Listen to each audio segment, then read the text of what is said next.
play it any louder, then it's getting shut down.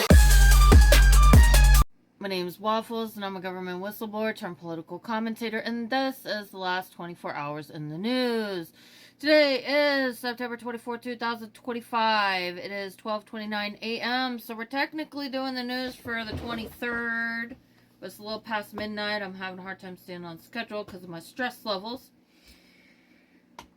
Here are the top U.S. news highlights for the past 24 hours. Executive order designating Antifa a domestic terrorist organization. The White House posted the order on September 22nd, directing federal agencies to utilize all applicable authorities to investigate, disrupt, and dismantle operations tied to Antifa or persons claiming to act on its behalf. Legal scholars and civil liberties groups immediately questioned legal footing, First Amendment, and practical enforceability, because Antifa is widely described as by experts as a decentralized ideology rather than an organized group. Judge rulings on mass probationary firings. Multiple federal rulings earlier this month found the administration's mass termination of probationary federal employees unlawful. That decision continues to drive agency responses, potential appeals, and union/legal actions. No new large domestic federal troop guard mobilizations reported in the last 24 hours. The administration's Memphis Safe Task Force, or National Guard Posture, White House memo published on September 15th, and associated local controversy remained active items, but no new deployments or additional cities were announced in the last day. Local officials and civil liberties groups continue to oppose the approach. U.S. maritime strikes in the Southern Caribbean, continued activity and follow-up reporting. The U.S. has conducted multiple strikes against vessels the administration says were trafficking narcotics. Follow-up reporting in the last 24 hours includes confirmation of seizures tied to strikes and diplomatic fallout. President Trump issued a high-profile warning to traffickers on September 23rd. Venezuela condemned the strikes. These are overseas kinetic actions but have domestic policy and security implications. EPA, or reorganization, ORD, changes. EPA Administrator Lee Zeldin announced a major reorganization, dissolving the Office of Research and Development and creating a new office reporting more directly to political leadership. Union officials and some lawmakers warn this could undermine scientific independence and impair environmental and public health protections. H-1B visa new fee proclamation, $100,000 reported September 22nd. The White House announced an extremely steep new fees on H-1B visa petitions. Reporting within the last day highlights broad industry concern about competitiveness, hiring costs, and secondary economic effects for tech and health sectors. No major national infrastructure outages in the last 24 hours. Localized incidents continue, power in transit, but no reputable reporting of a national multi-state infrastructure collapse in the past day. The H-1B fee change is a business cost shock that could ripple through hiring and tech sector services. No new national public health emergency declared. Ongoing concerns about CDC institutional turmoil from earlier, reporting recent director ouster and testimony, but no fresh national outbreak guidance or emergency declarations. Separately, the White House's recent public comments about acetaminophen, Tylenol, and autism have prompted pushback from medical experts and NIH or FDA observers. International relations items with immediate U.S. relevance, diplomatic fallout from Caribbean strikes, and Venezuela's response. Recent reporting, September 19th through 23rd. Venezuela has condemned U.S. strikes. Maduro has offered talks with a U.S. envoy in some reports. China and other capitals have criticized the U.S. military posture in the region. These developments are active and were reported in the last 24 to 48 hours. U.S. diplomacy at the UN and side talks ongoing. The U.S. has been actively engaging partners on Gaza post-war arrangements and other multilateral matters this week. Those diplomatic activities are ongoing and intermittently reported in the last 24. New York Times suit procedural setback. Judge's criticism and dismissal window reported September 19th. The judge gave the plaintiff limited time to refile after striking the plaintiff being Donald Trump, limited time to refile after striking the initial $15 billion complaint against the New York Times down. That ruling was reported earlier this week. There were no new appellate outcomes in the past 24 that could overrule that action. Mass probationary firing rulings remain binding and active. The September 15th rulings finding the mass firings unlawful continue to prompt agency follow-up and potential appeals. No new final reversal or settlement was reported in the last 24 hours. And the stock markets today closed with the Dow Jones at $46,292.78, down 0.2%. The S&P 500, 6,656.92, down 0.6%. NASDAQ Composite, 22,573.47, down 0.9%. So that's a pretty significant drop. Anything above 0.5%, I consider to be a significant drop. And for trade and economic developments in the past 24 hours, U.S. current account deficit shrinks sharply in quarter 2, 2025. The Bureau of Economic Analysis reported today that the U.S. current account deficit narrowed by a record $188.5 billion. That is down 42.9% to $251.3 billion in quarter 2 of 2025.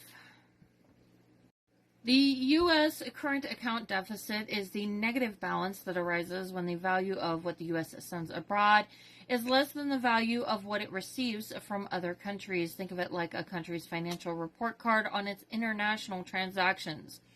The current account is a key part of a country's balance of payments, which tracks all financial transactions between a country and the rest of the world. The current account deficit specifically measures 4 main things: goods, the value of physical products the U.S. exports, sells, versus the value of products it imports, buys. Services, the value of services the U.S. exports, like tourism or financial services, versus the value of services it imports. Primary income, money earned by the U.S. residents from their foreign investments, like dividends and interest, minus money paid to foreign residents for their investments in the U.S. Secondary income, current transfers of money without a return, like foreign aid or remittances, money sent home by people working in the U.S. For the U.S., a deficit primarily means we import more goods and services than we export. The U.S. has consistently run a current account deficit for decades, largely driven by a significant deficit in the trade of goods. So really, as far as economics and economic performance, like when it comes to your ability to be financially stable, this is not necessarily good news. This is just saying that the United States is now exporting more than it was previously doing, and imports are down. It means that we're not getting shipments in from foreign countries. That's what it means. And that's really not a good thing, because it was done without a plan, and it's doing a lot of harm to people. And it's driving inflation. So this metric, what we're currently seeing right now with this issue of the account deficit, that is due to the tariffs. Just because there's a numerical shift does not mean it's a good thing. My business has been impacted. I was not able to send packages for a while because of mail holds as a result of Trump's executive orders. And that's just an example. And I don't want to have to be talking about my own business, but it is something that I am able to clearly speak about because it's right in front of me and in my face that this is a problem. And I know I'm not the only one. These countries are saying at the UN that, this decision was made so quickly that nobody had time to figure out how the hell they're going to handle it. It was ill-advised, poorly executed. So I'm very frustrated with this whole thing with imports, exports. I'm not against, American made or whatever.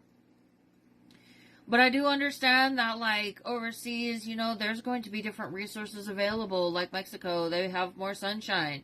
They're going to grow a lot of crops that need sun. For example, precious metals, certain things, there's just more of in other countries. For example, your olive oil that now costs a significant amount of money was coming from a lot of it, Gaza, Palestine. Those people manufacture olive oil. So there's an example of how, all of this is having a negative impact. Olive oil is a healthier oil to eat. Global trade does matter. And I do support global trade. So, at the same time, I'm not necessarily against, making some steps to kind of divest from China a little bit.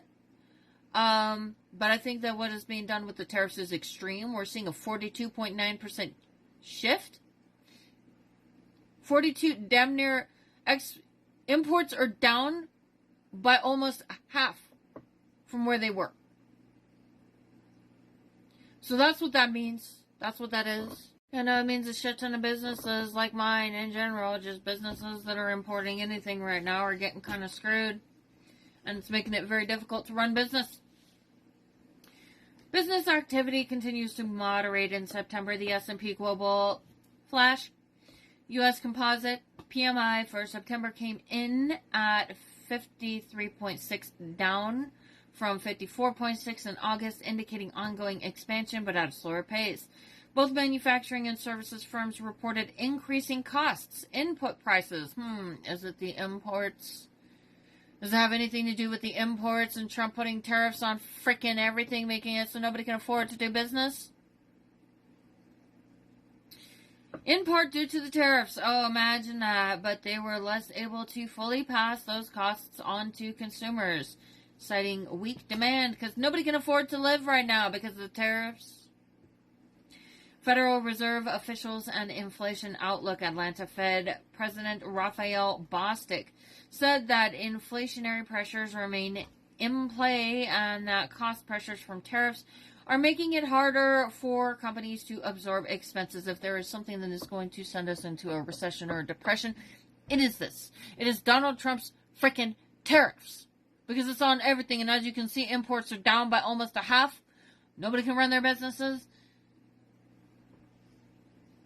Like, all of a sudden, I'm having issues. I didn't have time to adjust. These countries are also saying they didn't have time for their postal services to adjust. And there's a lot of them. Meanwhile, Fed Chair Jerome Powell is maintaining a cautious approach. He's not willing to buy into the bullshit to try and make Trump look good and further drive the economy down into the hole. In recent remarks, he balanced the risks of inflation versus the weaknesses in the labor market and suggested policy is well positioned to respond. Tariff burden and consumer absorption debate. An analysis published today examined whether U.S. consumers are absorbing the cost of higher tariffs. It suggests that so far many companies have borne tariff cost pressure themselves rather than fully passing it through, though this may not last. That said, the average effective U.S. tariff rate is estimated at 19.5%, the highest since the 1930s, raising questions about future inflation and trade distortions. So, the Great Depression went on from 1929 to 1941, and, The average effective U.S. tariff rate is estimated at 19.5%, which is the highest since the Great Depression. Stock markets and sentiment, risk outlook, U.S. equity indexes cooled today after recent gains. The market is reacting to Powell's cautious tone and concerns about how tariffs will impact growth. A hedge fund called Universa suggested stocks could rally another 20% before a large crash occurs. A more speculative outlook, but one indicating tail risk sentiment is becoming more vocal. A Reuters Ipsos poll released today shows President Trump's approval rating dipped slightly, 42% to 41%, with growing public worry about economic direction and costs of living. And remember, kids, just because the S&P 500 or Dow Jones may be performing does not mean wages are growing, jobs are secure, inflation is under control, or that people are thriving. The stock market is not the economy. And here's the latest hazardous weather outlook for the United States for the next few days. Plains and Midwestern U.S.A. strong frontal system is moving eastward across the central U.S. Storms are expected over parts of Kansas, Nebraska, Iowa, Missouri, Oklahoma, and adjacent states, especially during late afternoon and evening periods. These storms may bring damaging winds, large hail, and localized flash flooding. Isolated tornadoes are a possibility where conditions are most favorable. The threat is highest on Tuesday and partially into Wednesday as the front progresses and instability increases. Mississippi Valley, Ohio, Tennessee valleys ahead of and along the frontal passage, thunderstorms may develop on portions of Mississippi Valley and extend eastward into the Ohio and Tennessee valleys. Main risks: strong winds, heavy downpours, and localized flooding, particularly in areas that receive repeated storms or where the ground is already saturated. Southwest Four Corners and Rockies tonight into early Tuesday, showers and thunderstorms are expected across parts of the Four Corners region and into western Colorado, Utah, and northern New Mexico. Some storms could produce gusty winds, small hail, and brief heavy rainfall. Mountainous areas and zones near burn scars are particularly vulnerable to flash flooding. After Tuesday, storm chances diminish, with a trend towards drier conditions midweek, though isolated storms may linger in higher elevations. It rained all day today. East Coast, Southeast, and Atlantic Seaboard, the southeastern U.S., Georgia, Alabama, Florida Panhandle is not under a broad severe weather threat in the coming days, though isolated afternoon and evening storms may occur. For coastal states along the Atlantic, rip currents, rough surf, and coastal flooding remain possible, especially when storms move near the coast or onshore flow increases. Western U.S., Pacific Northwest, and Northern California, inland west, no significant severe weather threat is currently flagged for this region. Some elevated precipitation chances exist for the Cascades, Northern Rockies, and parts of Utah and Idaho, especially during the first couple of days, but the storms are expected to be moderate, not extreme. And here are the top international news highlights for the past 24 hours. U.S. authorities dismantle illicit electronics network near U.N.G.A. The U.S. Secret Service revealed it broke up a network of over 300 SIM servers and 100,000 SIM cards in the New York tri-state area just before President Trump's U.N. General Assembly address. The devices were allegedly being used for telecommunications threats against senior U.S. officials and encrypted communications between foreign threat actors and individuals known to law enforcement. The network was considered a potential risk to cellular infrastructure in New York. Trump declares Ukraine can retake all territory lost to Russia. I mean, he makes promises. Whether he keeps them or not is another thing. So, I mean, I'll believe it when I see it. On the sidelines of the UN General Assembly, President Trump shifted rhetoric, saying that Ukraine can win back all of the territory lost to Russia, though he did not lay out how U.S. policy would support that goal. Imagine that. U.S. pledges support to Argentina, but says no bailout needed. During a meeting with Argentina's President Javier Milei, Trump stated that the U.S. will help Argentina amid its financial stresses, but reiterated that a direct bailout is unnecessary. Meanwhile, the World Bank announced it would accelerate $4 billion in public-private funding for the country. Trump lashes out at UN while affirming backing in his General Assembly speech. Trump criticized the United Nations for failing to support U.S.-led peace efforts, accusing it of producing strongly worded letters without action. Yet he also declared that the U.S. 100% backs the UN and expressed belief in its potential. When it comes to Trump's peacekeeping efforts, I'm pretty sure he's talking about these multiple different wars that he claims that he brought an end to somehow, that he has been demanding a Nobel Peace Prize for, that he never, in fact, actually ended any such wars. So this criticism of the UN is asinine. America first tone in Trump's diplomacy, tougher on Europe, migration, and energy. Trump used his UN address to sharply criticize European migration policies, Russia energy purchases, and climate policies. He framed migration as a threat, climate change as a hoax, and warned that European nations risk tariffs if they fail to join U.S. measures against Russia.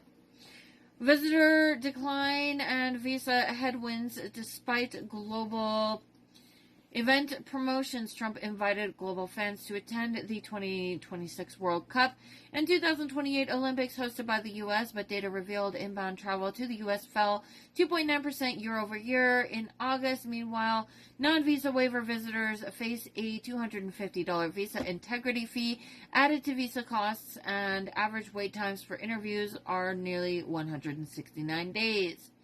Economic stress showing in U.S. factory inventory because they can't get imports because of the tariffs.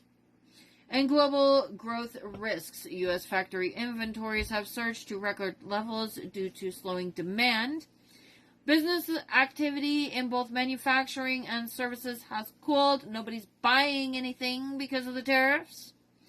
Nobody can import anything. Everything costs more because of that. And nobody's buying anything because it costs more, all because of the tariffs. And analysts warn of growing strain in the global economy magnified by tariff pressures. Please, Trump, get rid of your tariffs or reduce your tariffs or do something better than what you're doing.